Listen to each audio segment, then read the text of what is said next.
తాగుబోతుల రాష్ట్రం చేసిండు. ఏం చేసిండు? ఇప్పుడు అందుకనే అమ్మ వినండి, మనం ఇయాడు తీర చూసుకోవద్దు. ఓటుని మనం అమ్ముకోవద్దు. ఇవాళ మొత్తం కూడా ఈ రాష్ట్రంలో ఇక్కడ నేను ఛాలెంజ్ చేస్తున్నా, దమ్ముంటే ఎవరైనా పొద్దున్నే మాట్లాడండి, నేనైనా వస్తాను వీరన్న గారి. కానీ పిచ్చి పిచ్చి వేషాలు వేస్తే ఇక్కడ భయపడేటోళ్ళు ఎవరు లేరు. ఒళ్ళు జాగ్రత్త పెట్టుకోమని కూడా హెచ్చరిస్తా ఉన్నాం. ఈరోజు ఒకటే చెప్తా ఉన్నాం, బాధార్త కేసీఆర్ అయాల తెలంగాణ ఏర్పడ్డప్పుడు ఈ రాష్ట్రానికి ఉన్న అప్పు 72,000 కోట్లు, ఇప్పుడు 5.5 లక్షల కోట్ల అప్పు అయింది. బిడ్డ కేసీఆర్ ఏమి చేసినావో ఈ అప్పు చెప్పాలి. టిఆర్ఎస్ నాయకులు చెప్పాలి. ఈ అన్ని డబ్బులు బెడ్రూమ్ ఇల్లు ఇవ్వకుండా, ఉద్యోగాలు ఇవ్వకుండా ఎక్కడికి చేసినావు అప్పు, ఎవరి కోసం చేసినావు చెప్పాలి. ఇక్కడ ఉన్నటువంటి ప్రతి బిడ్డ ఇలా 1,50,000 అప్పు ఉన్నది, ఎందుకయిందో చెప్పాలి. అవ్వాలా తెలంగాణ ఏర్పడ్డప్పుడు మనం ఏర్పడ్డప్పుడు అప్పు వేసుకుంటాం పేదోళ్ళు. అప్పుడు మనకు ఉన్న అప్పు మొన్నటి అప్పు 72,000 కోట్లు, ఇప్పుడు 5.5 లక్షల కోట్లు. ఇదంతా అప్పు చేసిండు. అదే విధంగా ఆ రోజు తెలంగాణ మనకు వచ్చినప్పుడు మద్యం షాపులు అంటే వైన్ షాపుల మీద వచ్చే ఆదాయం ఎంతమ్మా? 12,000 కోట్లు. తాగితే వచ్చే ఆదాయం ఈ రాష్ట్రానికి ఇవాళ 42,000 కోట్లు. అంటే కేసీఆర్ తాగుబోతులని చేసి ఈ రాష్ట్రంలో వైన్ షాపుల మీద ఆదాయం పెంచిందా లేదా మీరే చెప్పండి. నేను చెప్పిన లెక్కలు తప్పైతే దేనికైనా సిద్ధం. అంటే ఈ రాష్ట్రం మనల్ని తాపిచ్చి రక్తం పీల్చి మన దగ్గర డబ్బులు గుంస్తుంది. ఇవాళ వైన్ షాపుల మీద ఆదాయము ఉండడానికి నిదర్శనం ఇంకా 4 నెలలు ఉండగానే వైన్ షాపులకు టెండర్లు పెట్టిన మాట వాస్తవమా కాదా అంటున్నా. కేసీఆర్ కాదు టిఆర్ఎస్ కూడా చెప్పండి దమ్ముంటే. మీకు ఐకేపీ సెంటర్లకు అంటే రైతులు పంట పండించినప్పుడు అమ్ముకునే సమయానికి బస్తాలు సిద్ధం చేయవు, పట్టాలు సిద్ధం చేయవు, లారీలు సిద్ధం చేయవు. కానీ వైన్ షాపులకు మాత్రం 4 నెలల ముందే ఏ విధంగా తయారు చేసి టెండర్లు వేసిండో ఆలోచించాలి.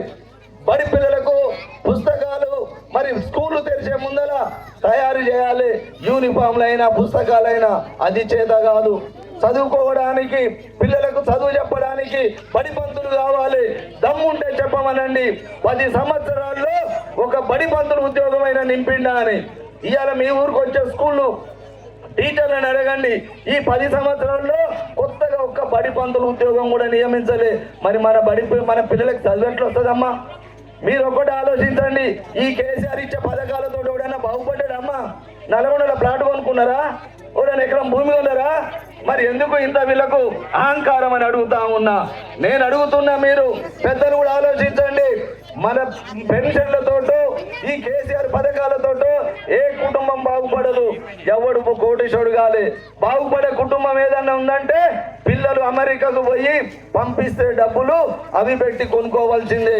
లేదా పిల్లలకు ఉద్యోగం వస్తే ఆ ఉద్యోగం వచ్చినటువంటి వ్యక్తి ఆ కుటుంబం బాగుపడుతుంది. అవునా కాదా మీరే చెప్పండి. కానీ ఇవాళ మన పిల్లలు అమెరికా పోవాలంటే చదువు చెప్పండి, ఎట్లా పోతారు అడగాలి. నువ్వు బడి పంతులనే పెట్టవైతే చదువుకునేది ఎట్లా పోతారు? ఉద్యోగాలు ఇవ్వవైతివి. గవర్నమెంట్ ఉద్యోగాలు ఎట్లా వస్తాయి? ఇంటికో ఉద్యోగం అన్నాడు. కానీ ఇవాళ వచ్చినాయి అమ్మ. కేసీఆర్ ఇంట్లో 5 ఉద్యోగాలు వచ్చినాయి.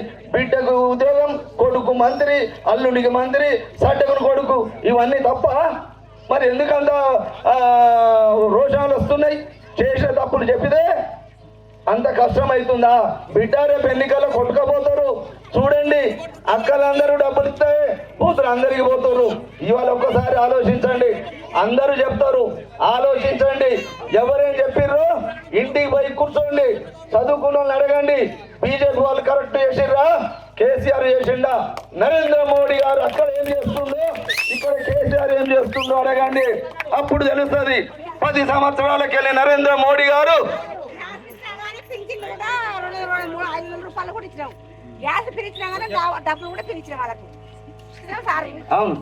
అయితే మోడీ గారు ఇవాళ అందరికి పేదలందరికీ ఉచితంగా బియ్యం ఇస్తుండు 6 కిలోలు.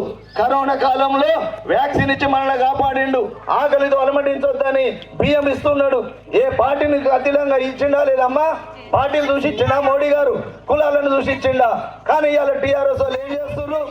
బీఆర్ఎస్ పథకం రావాలన్నా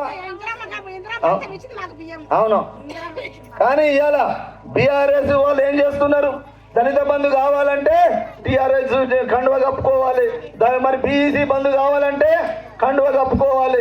ఇదా అమ్మ రాజకీయాలు? ఎన్నికల వరకే ఉండాలి.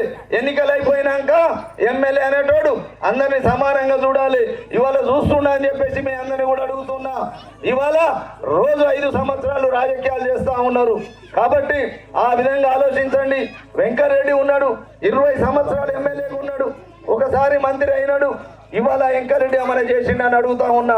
ఈ నల్లగొండ 4 సార్లు గెలిపించిన మమ్మల్ని కాదని ఒక్కసారి ఓడిపోతే భువనగిరికి పారిపోయిండు, ఇల్లు కాల్ చేసి.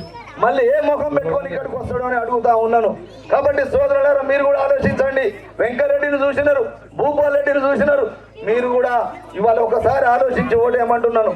నేను ఇక్కడ స్థానికుని, దూరపల్లి గ్రామానికి చెందిన నేను. ఇక్కడే చదువుకున్నాం, ఇక్కడే పెరిగినాం. కాబట్టి ఈ నియోజకవర్గం మీద నాకు అవగాహన ఉంది.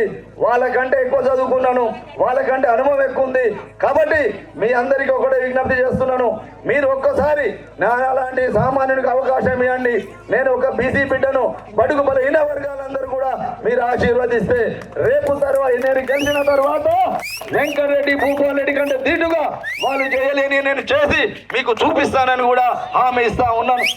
ఇవాళ చూడండి, నల్లగొండ నుంచి కనగలకు పోయే రోడ్లు ఎట్లా ఉన్నాయో, ఆ రోడ్లు ఏమన్నీ గుంటలమయం కాదా? ఇవాళ మీరు కరీంనగర్ పోండి, ఒక్కొక్క రోడ్డు మెరుస్తూ ఉంటాయి, 4 వరుసల రోడ్లు. వెహికల్స్ మాత్రం ఏముండవు, ఖాళీగా ఉంటాయి. కానీ మన రోడ్డు చూస్తే వెహికల్స్ ఫుల్గా తిరుగుతుంటాయి ట్రాక్టర్ల కానించి, కానీ రోడ్లు మాత్రం వేయరు. అందుకే నేను చెప్తున్నా, రేపు నేను గెలిచిన తర్వాత సంవత్సరం లోపల ఈ రోడ్డు 4 వరుసల రోడ్లు కనగల వరకు వేపించి తీరుతా.